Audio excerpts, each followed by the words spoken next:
Martamania. Menurut Dr. Syarif Fauzi Sultan, dalam sebuah makalahnya beliau menjelaskan faminhum mayatakabbaru bimulkihi au makanatihil istima'iyah.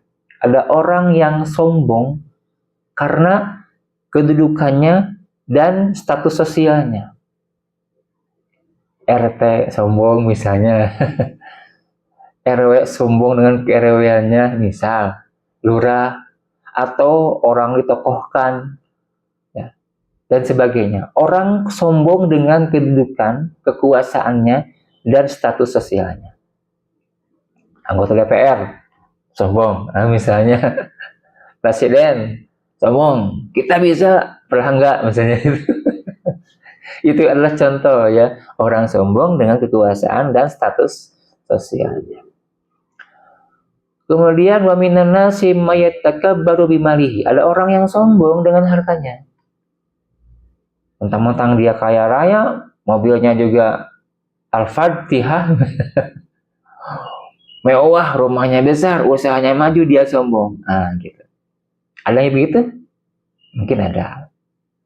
Flexing, memperlihatkan kekayaannya itu termasuk bagian dari indikasi sombong. Wa minan nasi mayatakabbaru biquwwatihi wa sihhatihi. Ada orang yang sombong dengan kekuatan tubuhnya dan dengan kesehatannya. Memang ada? Mungkin ada. Karena dia jarang sakit, olahraganya sering, makanan juga makanan yang sehat-sehat, tiba-tiba dia kemudian sombong dengan kesehatan. Ada mungkin? Mungkin ada. Kata Dr. Syarif Fauzi Sultan. Wa minan nasi mayatakabbaru bi'ilmihi, dan ada orang yang sombong dengan ilmunya. Dan ini pun bukan dikuatkan, sudah jauh-jauh hari gitu.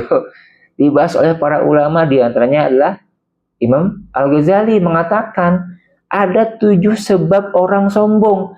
Di antaranya nomor pertama adalah al-ilmu, orang sombong dengan ilmunya. Maka berhati-hatilah ketika kita baru belajar dan punya ilmu, hati-hatilah. Godaan sombong itu ada di awal-awal kita belajar. Kata para ulama, inna lil ilmi salasatu asbar. Ilmu itu punya 3 tingkatan.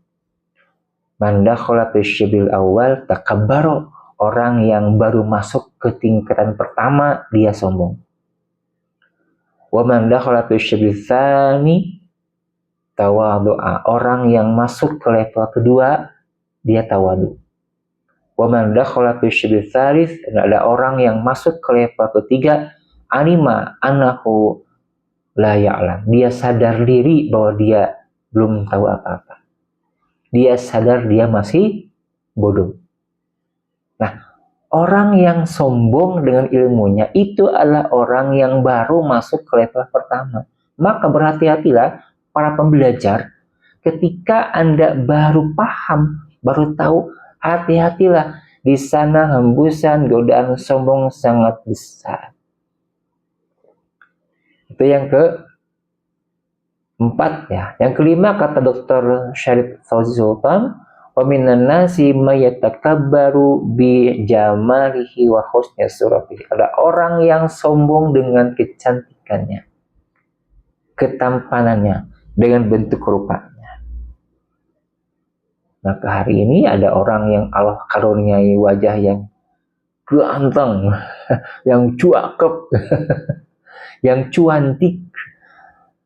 Godaan sombongnya sangat besar ketimbang yang Allah takdirkan wajahnya seadanya. Wajahnya kurang cantik, kurang cakep. Kata bahasa kasarnya, the best, buruk rupa. Yang lebih parah adalah dia nggak cantik, dia nggak ganteng, malah sombong gitu. Yang 5 ini, kalau kita sebutkan wajar ya wajar. Sombong karena sebagai pejabat, wajar punya jabatan. Sombong karena status sosial misalnya, wajar. Sombong karena kaya, wajar. Sombong karena sehat kuat juga wajar. Sombong karena pintar, wajar. Sombong karena cantik dan tampan juga wajar. Yang nggak wajar adalah dia bukan siapa-siapa sombong. Dia nggak punya harta, dia miskin, sombong.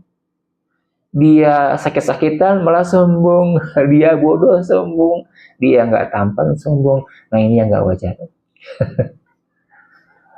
Yang bagus adalah kaya raya, tapi dia sederhana. Yang bagus adalah dia sehat, tapi dia tawadu. Dia berilmu tinggi, tapi dia tawadu. Itu yang keren. Makanya. Itu orang yang kaya sebenarnya. Gitu. Itu yang namanya ya. Yang kedua. Yang ketiga apa? Ujian duniawi, ujian popularitas, ujian harta. Ini ujian bagi orang-orang berilmu.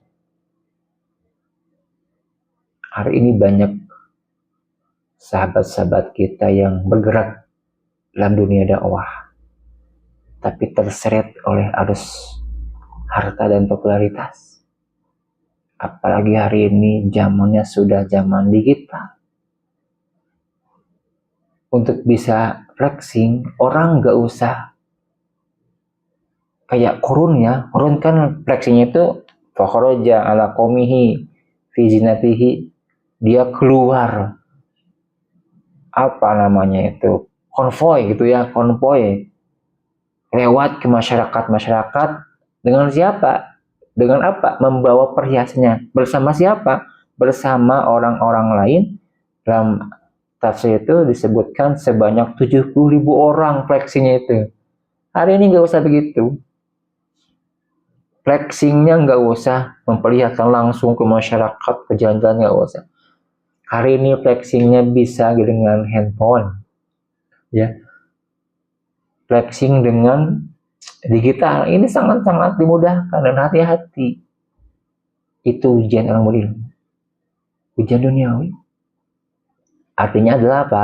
Artinya dia menjual ilmunya karena harta.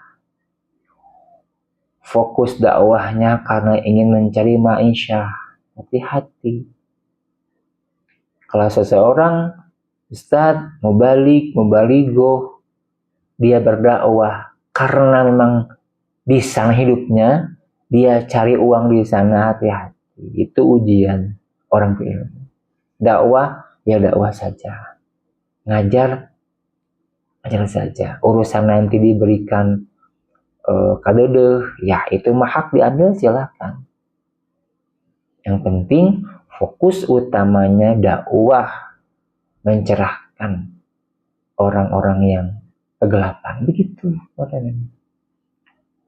Man ta'allama ilman mimma yubtagu bihi wajhullah la yata'allamuhu illa liyusiba bi aradhan minad dunya lam yajid arafal jannah. Siapa yang mencari ilmu yang seharusnya dicari karena Allah, namun ia belajarnya itu hanya untuk mendapatkan keuntungan duniawi, maka ia tidak akan mencium bau surga. Alhamdulillah.